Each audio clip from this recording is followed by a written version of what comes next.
नमस्कार. Education update C9P ह्या YouTube चॅनेलमध्ये आपणा सर्वांचं स्वागत आहे. आज आपण इतिहास इयत्ता 12वी प्रकरण 4 युरोपीय वसाहतवादाला महाराष्ट्रात झालेला विरोध ह्या प्रकरणामधील बोर्ड परीक्षेला आलेले वस्तुनिष्ठ प्रश्न पाहणार आहोत. तर सुरुवात करूया. पहिला प्रश्न आहे, योग्य पर्याय निवडून विधाने पूर्ण करा.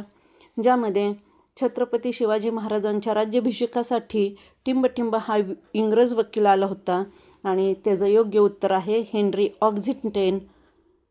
त्यानंतर दुसरा प्रश्न आहे पहा, मराठ्यांनी पोर्तुगीजांना टिंबटिंब या वेढ्यात पराभूत केले. त्याचं योग्य उत्तर आहे फोंड्याच्या लढाईमध्ये मराठ्यांनी पोर्तुगीजांना पराभूत केलेले आहे. तिसरा प्रश्न आहे, थोरल्या बाजीराव पेशव्यांचे बंधू चिमाजी आप्पा यांनी वसई येथे टिंबटिंब यांचा पराभव केला आणि योग्य उत्तर आहे पोर्तुगीजांचा. त्यानंतर पुढचा प्रश्न आहे पहा, पानिपतचे तिसरे युद्ध मराठे आणि टिंबटिंब यांच्यात झाले आणि त्याचं योग्य उत्तर आहे अब्दाली. त्यानंतर प्रश्न अ मधील उपप्रश्न ब म्हणजेच चुकीची जोडी दुरुस्त करून लिहा. ज्यामध्ये अ आणि ब गट आहेत पहा, त्यामध्ये ब गटातील जोडी ही दुरुस्त करून लिहायची आहे. कास्मो द गार्द पोर्तुगीज इतिहासकार, गोन्सालो मार्तीस पोर्तुगीज वकील, फ्रान्सवा मार्टिन डच वाखारीचा प्रमुख, हेनरी रेविंग्टन इंग्रज अधिकारी. तर ह्यामध्ये पहा, फ्रान्सवा मार्टिन डच वाखारीचा प्रमुख ही चुकीची जोडी आहे आणि योग्य जोडी आहे फ्रान्सवा मार्टिन फ्रेंचांचा पॉंडिचेरीचा गव्हर्नर जनरल. आता ह्यामध्ये आपण लक्षात ठेवू शकतो की ज्यावेळी हा प्रश्न येईल त्यावेळी फ्रान्सवा आणि फ्रेंच हे फ्रे आणि फ्र ह्यावरनं तुम्ही ही जोडी लक्षात ठेवू शकता. त्यावेळी तुम्हाला पॉंडिचेरीचा हा लक्षात जरी नाही आला तरी पण फ्रेंचांचा गव्हर्नर जनरल एवढं तरी तुम्हाला लिहिता येणं आवश्यक आहे. प्रश्न दुसरा अ, ऐतिहासिक ठिकाण, व्यक्ती आणि घटना यासंबंधीची नावे लिहा. ह्यामध्ये पहा, भारतात सर्वप्रथम आलेले युरोपीय म्हणजेच पोर्तुगीज 14 जानेवारी 1761 रोजी अब्दाली आणि मराठे यांच्यात युद्ध झालेले ठिकाण ते म्हणजेच पानिपत. पहा, हा जो दुसरा प्रश्न आहे तोच वेगळ्या पद्धतीनं आपल्याला हितं विचारलेला दिसून येतो की पानिपतचे युद्ध हे मराठे आणि अब्दाली यांच्यात झालेले. त्यामुळे प्रश्न वाचत असताना समजून घ्या आणि नंतर तुम्ही उत्तरं लिहू शकता. प्रश्न दुसरा ब, दिलेल्या कारणांपैकी योग्य कारण निवडून विधाने पूर्ण करा. ह्यामध्ये पहा, छत्रपती शिवाजी महाराजांनी मिठाच्या व्यापारावर संरक्षक जकाती उभारल्या. कारण इंग्रजांचा मिठाचा व्यापार शिवाजी महाराजांना मोडून काढायचा होता. हा प्रश्न अतिशय महत्त्वाचा आहे. सप्टेंबर 21, मार्च 24 आणि मार्च 25 अशा 3 वेळी हा प्रश्न विचारण्यात आलेला आहे पहा. त्यानंतरचा पुढचा प्रश्न आहे प्रश्न तिसरा अ, नकाशाचे निरीक्षण करून उत्तर लिहा. ज्यामध्ये आपल्याला मराठी सत्तेचा विस्तार 1758चा हा नकाशा दिलेला आहे. तर त्यामध्ये प्रश्न कसे आहेत पहा, पूर्व किनारपट्टीवर फ्रेंचांनी कोटे वसाहती उभारल्या होत्या. मध्य भारतातील मराठा घराणे आणि त्यांची सत्ता कोठे होती ते लिहा. पश्चिम किनारपट्टीवर पोर्तुगीजांच्या वसाहती कोठे होत्या. भारताच्या पूर्व आणि पश्चिम किनारपट्ट्यांवर इंग्रजांच्या वसाहती कोठे होत्या. नागपूर येथे कोणाची सत्ता होती.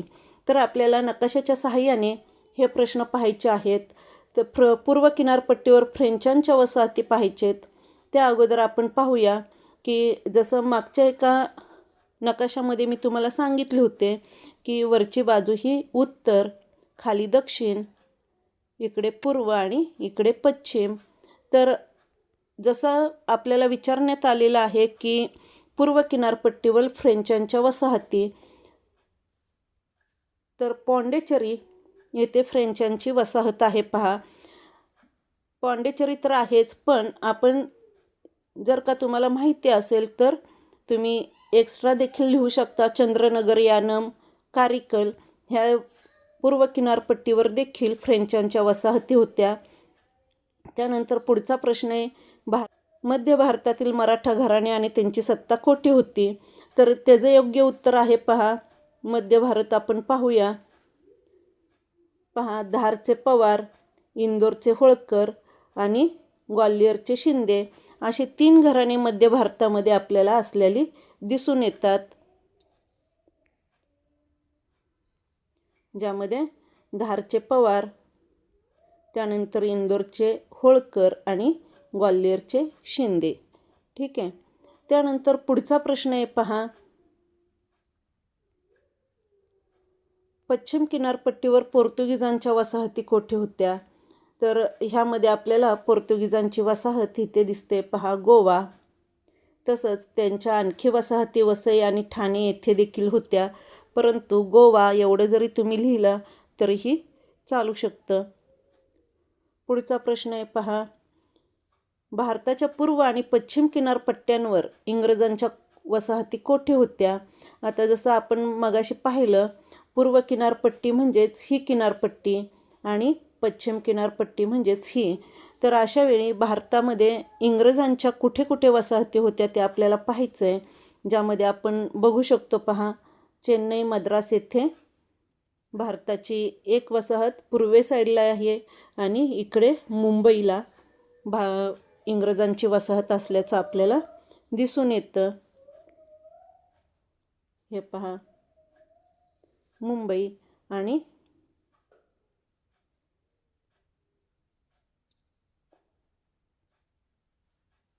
चेन्नई मद्रास. तर अशा 2 ठिकाणी इंग्रजांच्या वसाहती भारतामध्ये होत्या. नागपूर येथे कोणाची सत्ता होती?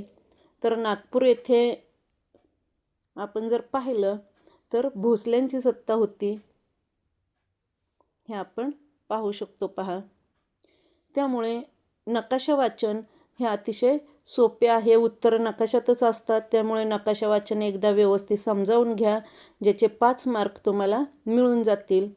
प्रश्न 3 ब, संकल्पना चित्र पूर्ण करा. त्यामध्ये पहा, जुलै 22 आलेला प्रश्न आहे, नाना फडणवीसांनी इंग्रजांविरुद्ध उभा केलेला चतुसंघ.